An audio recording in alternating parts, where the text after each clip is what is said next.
What is going on, guys? JD from New York here. WWE Behind the Mic, number 4.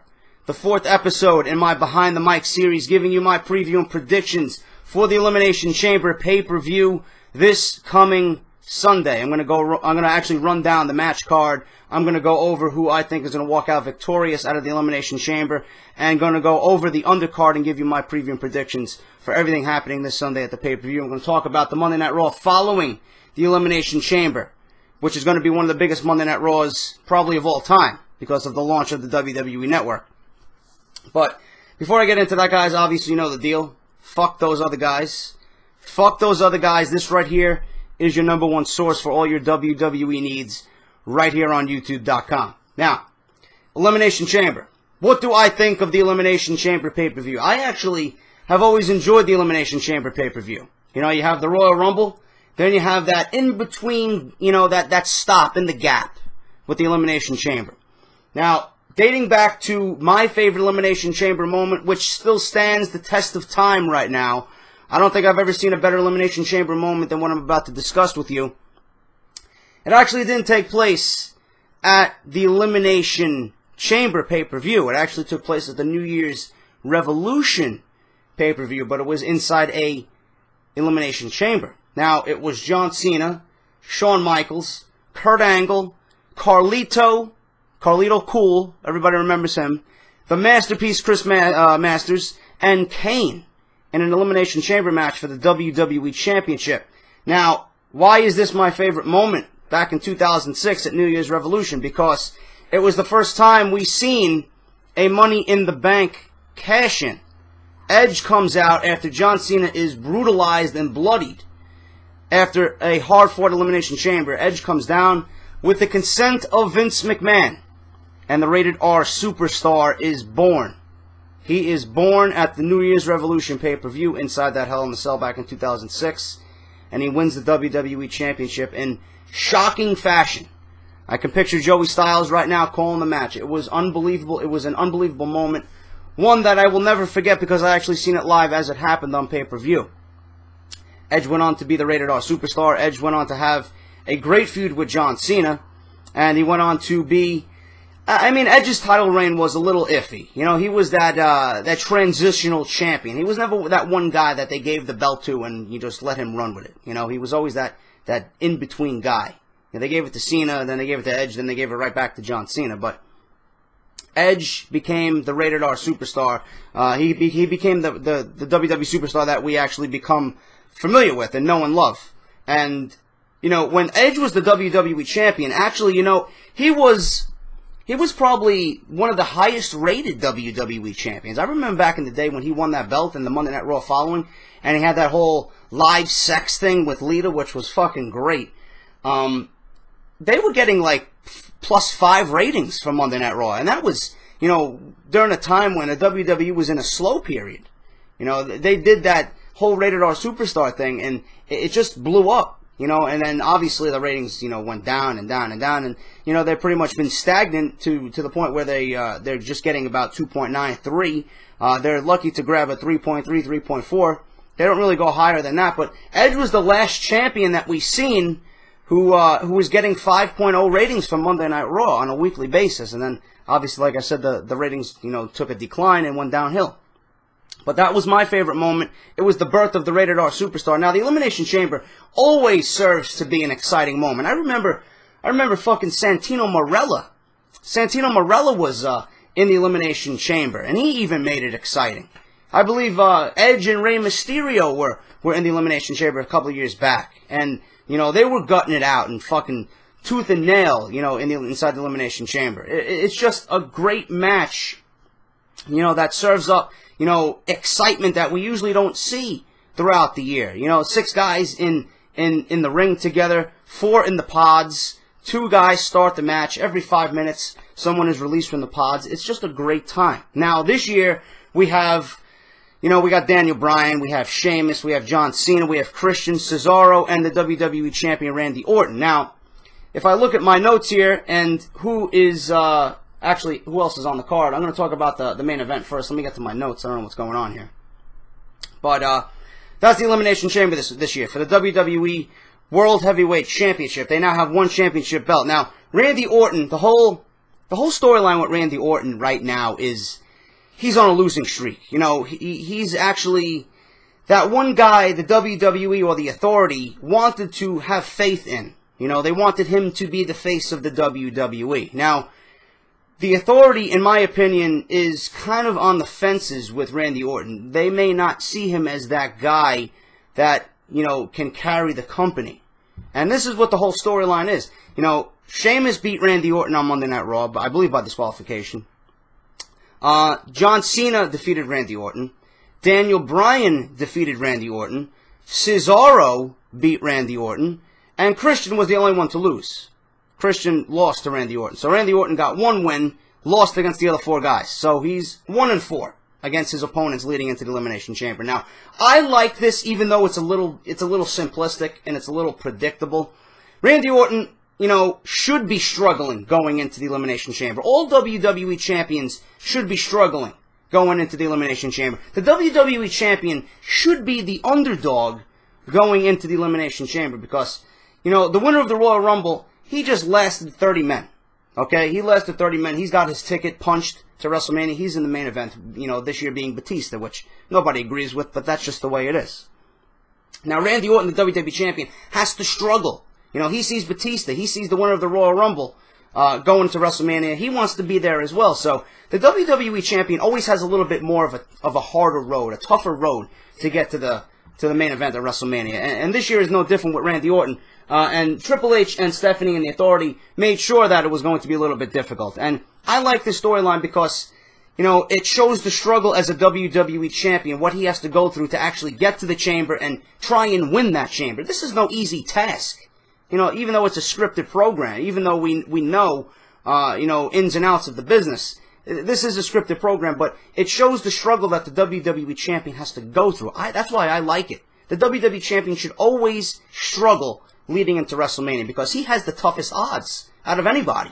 He wants to hold that belt. He wants the main event. Randy Orton's got to show everyone what he's going to do and what he has to do to get to WrestleMania. Now, with him losing to Sheamus, Cena, Bryan, and Cesaro and beating only Christian, he's on a losing streak. Okay? Randy Orton is putting doubt in everyone's mind. Can he hold on to the WWE Championship? If this is being done, I'm telling you right now, to everybody listening to me, this is being done to pretty much tease you. You know, is Randy Orton on the cusp of losing the WWE Championship? No.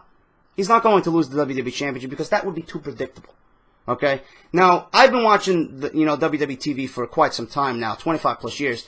I know they're setting up Randy Orton to be in a weakened state going into WrestleMania, or going into the Elimination Chamber. He's going to walk out of the Elimination Chamber the WWE Champion. I highly doubt Daniel Bryan is going to win it. Okay? Even though everybody's like, oh, Daniel Bryan needs to win the Elimination Chamber. No, he's not going to win the Elimination Chamber. You know? He's got that shoulder injury. They were, you know, talking about the shoulder injury on Monday Night Raw. Christian injured the shoulder. Kane injured the shoulder. Michael Cole and JBL and Jerry Lawler were talking up the shoulder. He took a beating afterwards by Kane. It sets up 3 questions, which I mentioned on my Monday Night Raw review. If you guys missed that, link is down below. Is Daniel Bryan going to be replaced in the Elimination Chamber? No. No, that's one question. I believe he will be in there. Okay? Will Daniel Bryan pull off the upset, the Cinderella story, and win the WWE Championship inside the Elimination Chamber? No. He's not going to win this match. I highly doubt he's going to win this match. I don't even want to see him win this match. Okay? I really don't. I think Daniel Bryan deserves something more special than to win a match, all because the fans spoke up, and all because the WWE made mistakes, and they didn't allow him to win the Royal Rumble. This is going to be forced if he wins, so I'd rather him not win it here. Okay? And number 3, Daniel Bryan is going to fight tooth and nail to try and win the WWE Championship and ultimately lose because of the shoulder injury, which was done by Kane, who works for the Authority, who works underneath Triple H, and that's what's going to start Triple H versus Daniel Bryan, leading to WrestleMania. Ultimately, Daniel Bryan will get his revenge on the Authority and Triple H and move on. Finally, get that one step ahead of everybody else and try and capture the WWE Championship. Now, there may be a stipulation to that match. We don't know yet, but that's where it's going. Daniel Bryan versus Triple H at WrestleMania, all because of what transpired on Monday Night Raw, leading into the Elimination Chamber, and it's going to lead into a match with Triple H at WrestleMania 30. Cesaro and John Cena. Cesaro, I'm hearing reports, or I'm reading reports on the dirt sheets right now that he's going to be pretty much catapulted into the main event, and this is going to be the starting point for him at the Elimination Chamber. He's going to have a great showing at the Elimination Chamber because he defeated Randy Orton. He proved to everybody that he can hang with John Cena, which, you know, John Cena is not the greatest wrestler in the world, but he knows what he's doing in the ring. And this is something I want to talk about with you guys. A lot of people criticizing me, oh, JD, you know, I used to look at you as legit news for WWE until you mentioned John Cena. John Cena being a good wrestler. Listen to me, guys. Cesaro did not need to win on Monday Night Raw. Everyone's telling me, oh, I wish the WWE would have put over Cesaro over John Cena. Really? Really? Why? Do you need to catapult Cesaro over Randy Orton and John Cena? What is that going to do? What is that going to do for anybody? You know? I understand Randy Orton because it fits into the Randy Orton storyline. What does he accomplish by beating John Cena on Monday Night Raw? You know, if he's going into the Elimination Chamber and he loses, but he beats John Cena, what does that prove to you? It proves nothing. They're going to be feuding regardless. We got a whole year ahead of us. We got plenty of time for Cena to put over Cesaro. It will happen. Monday Night Raw was not the right time for that.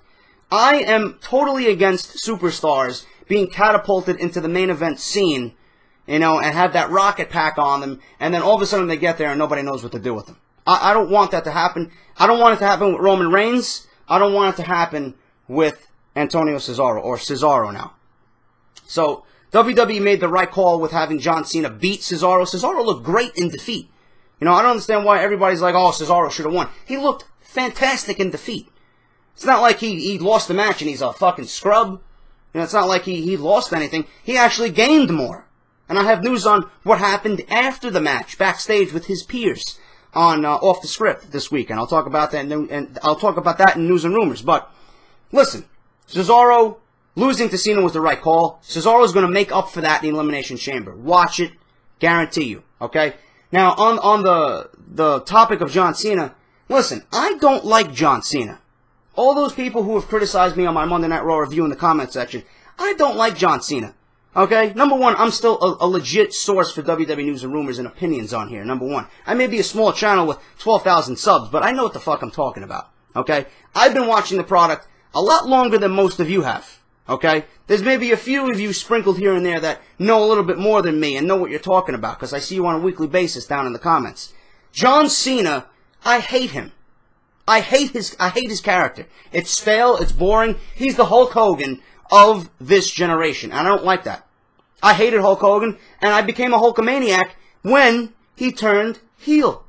When he became NWO. That was Hulk Hogan's greatest moment. When he leg dropped Savage and shook the hand of Scott Hall and Kevin Nash forming the NWO and having that promo with Mean Gene at Bash at the Beach. That's when I became a Hulk Hogan fan. When I'll become a John Cena fan is when he turns heel, but that's not going to happen. But John Cena is a decent wrestler. He knows what he's doing. Date back to Brock Lesnar, CM Punk, the matches he had with CM Punk. Daniel Bryan at SummerSlam was fantastic. The matches with Shawn Michaels he had. He even brought Umaga to a great match. The matches he had with Edge and Batista. Listen, Cena knows what he's doing. He rarely has a bad match. John Cena, when he has bad matches, you know he had bad matches against Khali, Ryback, The Rock. Those were bad matches. Okay? John Cena is a decent wrestler. I'm not saying he's the greatest, but put him in the ring with somebody who knows what they're doing, and he can hang on his own. He knows what he's doing. He can make the match good. That's what I'm talking about. I'm not saying John Cena is a fucking great wrestler. I'm not putting him in the upper echelons of the Daniel Bryans and the Shawn Michaels. No. I'm saying you put him in the ring with a Daniel Bryan, a CM Punk, and an Edge, and he knows what he's doing. He can make you believe the match is a 4-star match, 5-star match, okay? The match he had with CM Punk at Money in the Bank. You telling me when Punk walked out the WWE Championship, that wasn't a great match? Or the match he had with Punk on Monday Night Raw leading into WrestleMania 29. Who gets the title shot against The Rock? You telling me that wasn't a great match? That was one of the best TV matches I think I've ever seen. Cena can wrestle. Cena can wrestle, okay? But he's not the greatest. And this whole Cesaro thing, he will get his time. Monday Night Raw was not the right time. Christian doesn't stand the chance. Sheamus doesn't stand the chance. His comeback has been a little iffy. It's been kind of lazy. But I do expect Randy Orton to win this match and walk out the WWE Championship and give us the one match we don't want at WrestleMania 30, and that's the match against Batista. Okay, so it's going to be Orton versus Batista. I'm pretty sure of it. Cesaro's going to have a great showing. Daniel Bryan's going to fight tooth and nail like the underdog he is. He's eventually going to lose because of the shoulder injury. How Cena and Sheamus and Christian get eliminated, I really don't know. Cena possibly maybe with the Wyatts or Bray Wyatt interference. I don't know. That's what we have to find out at the Elimination Chamber. But I will say this, Randy Orton's going to walk out the WWE Champion. Jack Swagger versus Big E for the Intercontinental title. Not really something I'm invested in. I'm a fan of Jack Swagger. I'm a fan of Big E. I love Big E's athleticism. I love the Real Americans with Swagger and Cesaro. I think Swagger's a great wrestler. I do see Big E winning this because it doesn't really make sense. He hasn't had that one big title defense yet. He hasn't shown off enough with that belt. I do expect Big E to win this match and retain the Intercontinental Championship. WWE Tag Team Championship, the Usos versus the New Age Outlaws. Now, everyone's telling me, JD, you think the Usos are being set up for a tag team title reign? Yes. Will it happen at the Elimination Chamber? No. It's not going to happen. I think the Outlaws will win this match by maybe, I don't know, maybe interference or some kind of trickery in the match. But I do believe the Outlaws will win this match and retain the tag team championships. I do think the Usos will get the, will have that tag team title reign, and it will start at WrestleMania 30. They're being primed as the next team, you can tell. The Outlaws are not going to hold the belts too much longer. They're kind of the transitional champion I was talking about that Edge was back in 2006. And obviously they're friends of Triple H. So leading into WrestleMania, they're going to get that WrestleMania payday. They're friends of Triple H. Why not? Triple H figured, we'll just put the belts on you. That's the way I see it. But I do think the Usos will fall in defeat at the Elimination Chamber and eventually win at WrestleMania and get that tag team title reign that everyone's been wanting them to have because they are entertaining. They deserve it. They've been there for a while. They've been underutilized for far too long. And I think this is the year that the Usos break out. So I do see the Outlaws winning at the Chamber, and the Usos eventually will get the titles at WrestleMania 30. Del Rio versus Batista. There's really nothing I should talk about here. Del Rio showed up with a neck brace on Monday Night Raw. What makes you believe that he has a chance against the big and strong and powerful and the returning Batista? No, it's not going to happen. Batista's going to wipe the floor with Del Rio. Del Rio may get in a sprinkle of offense here and there, but ultimately Batista is not going to lose heading into WrestleMania or leading into his match with Randy Orton in WrestleMania. Batista's going to wipe the floor with Del Rio. 1, 2, 3, 10 minutes, out the door, come and go. Batista's your winner. That's all I got to say about that. It's a waste of a match. This is the bathroom break or the bar break for the pay-per-view. Let me get a drink, guys. My mouth is, I've been sick. I don't know. I've been getting sick. This winter is never ending. This February's been like the worst February ever. Unbelievable. All right. Darren Young versus Titus ONeil. Not something I really expected to be on the card, but I do expect Titus ONeil to win this. All we have going right now is Titus ONeil broke up with Darren Young. They're no longer partners. I think Titus ONeil is going to be the bigger star of the two. He's the Shawn Michaels to Darren Young's Jannetty, if you want to put it in simplest terms. But I do see Titus ONeil winning this match. It's going to be interesting to see how WWE kind of transitions Titus ONeil into a singles superstar. Everybody's saying he's got the tools to be a superstar. I don't see it yet. He's got to have some matches under his belt. He's got to get that familiar feel in the ring by himself. I always seen him as a tag team guy. I really didn't want the primetime players to break up, but the WWE apparently thought it was better to break them up instead of keep them together. But I do see Titus ONeil winning this match over Darren Young at the Chamber. The Shield versus the Wyatt family. Everyone's talking about this match. The lead up to this match has been it's been months in the making. We were talking back even before the Survivor Series. What's going to happen with the Shield and the Wyatt family? They're going to butt heads eventually. This is the money feud everybody's been anticipating. The build has been great. The teasers have been great. They reek of old school, like I mentioned on Monday Night Raw. They got that old school feel to them.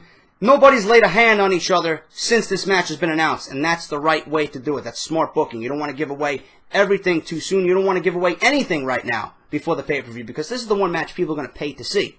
Nobody wants to see Orton.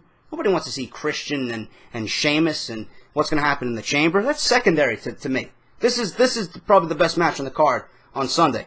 The Shield and the Wyatt family reeks of old school. It's got that old school feel. The stare downs have been great. Bray Wyatt has been absolutely fucking brilliant in his role, in his character. You got Roman Reigns, you know, leading the charge of the Shield, becoming that #1 guy in the Shield, the guy that WWE wants to fucking catapult to superstardom. We all know it. You see the tension between the Shield, between Reigns, Ambrose, and Rollins. Ambrose is jealous of Reigns. Reigns is looking at Ambrose like, what are you doing? I'm the guy now. I'm the key guy here. You're secondary to me. You kind of sense that from Roman Reigns. And Dean Ambrose is not having any of that. So they may eventually butt heads for the U.S. title. They may give us a triple threat match between all 3 members of the Shield. We don't know right now, but that's what's going to happen with the Shield. The Wyatt family, on the other hand, you know, Eric Rowan and Luke Harper, primed to be tag team champions eventually. You know, I believe they should be tag team champions sometime this year. The Wyatt family has been very, very, I would say, they've come off great so far in their role in WWE. I mean, there was a little soft spot here and there where I didn't think the WWE was going to do right by them. Then they got intertwined and mixed with Daniel Bryan, which I thought was bad, but it ended up being fucking amazing with the reaction Daniel Bryan got. You put him with the Wyatt family for 2 weeks, and that's what happens. I thought, you know, by turning Daniel Bryan face again, or trying to turn him heel, and then all of a sudden just break him out and just say, fuck it, he's a full-fledged face now, and he got the reaction he did in Rhode Island. I thought the Wyatts were kind of sacrificed, and I mentioned that word. I said that word, sacrifice, to Daniel Bryan. What's next for the Wyatt family? And then the WWE pulls out the fucking ace in the hole. They have Bray Wyatt attack John Cena at the Royal Rumble, and now you have the Wyatts feuding with the Shield leading into WrestleMania. So WWE has some kind of plan on what they're doing here with both factions, but the way it's transpired on TV has been, you know, one that's left you wanting more. We want to see these 6 guys just collide. What's going to happen? It's going to be a fucking all-out war. And that's the way it should be. And I do believe Roman Reigns and Bray Wyatt, when they finally collide, is going to be fucking epic. I can't wait to see this match live on pay-per-view. I do think the Wyatt family is going to get the win here because the Shield doesn't need the victory. If you're going to break them up eventually, why are you going to give them the win? There's going to be more dissension and more teasing of the breakup between the Shield. The Wyatts are going to be in a more important role leading into WrestleMania, going against John Cena. So you're gonna have to have them win and secure that victory and lead them into WrestleMania on a hot note, on a hot streak, and you know, having the upper hand. The Shield, on the other hand, is going to be the ones that are going to lose this match. They're going to tease the breakup again. They're finally going to crack right before WrestleMania, and something's going to happen there at WrestleMania where it's just the Shield done. At WrestleMania, the Shield is going to be no more. So that's what's going to happen, I think, with that. I do see the Wyatt family winning this match. I think the Wyatt family winning this match is the right thing to do leading into WrestleMania 30. And then the kickoff pre-show, Cody Rhodes and Goldust, I don't know what happened to them. I really don't. Cody Rhodes and Goldust were pretty much carrying the tag team division, and all of a sudden they just went cold.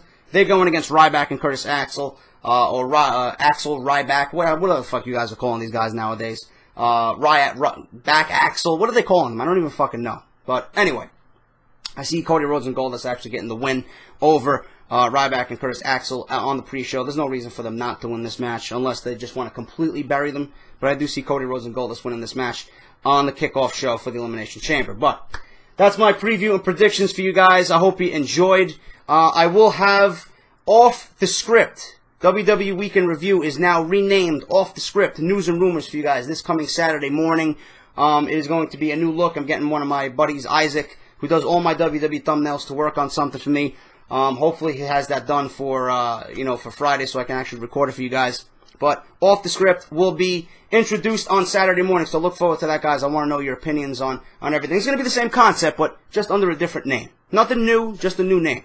Alright, so if you enjoyed this preview and predictions for the Elimination Chamber, guys, let me know what you think down below in the comment section. Let me know your thoughts on all the matches for this coming pay-per-view. Obviously, I will have the review as well on Sunday after the pay-per-view is over. And then Monday Night Raw, we got the biggest Monday Night Raw of the year besides the one following WrestleMania coming up. Undertaker's returning, confirmed. Hulk Hogan is confirmed. WWE Network is confirmed. And obviously, I'm going to be doing a behind the mic on my review of the network once I have a full hands-on, in-depth with the review myself, or the network myself. So I'll give you guys a review of that when I have fun time by myself with the network. So I'll give you guys a review on that when the time comes. So you guys got a lot of stuff to look forward to. Let me know everything down below in the comments, what you think of the chamber. I'm out, guys. I will talk to you all soon. News and rumors on Saturday. Off the Script. News and rumors. All right, so I'll see you guys later.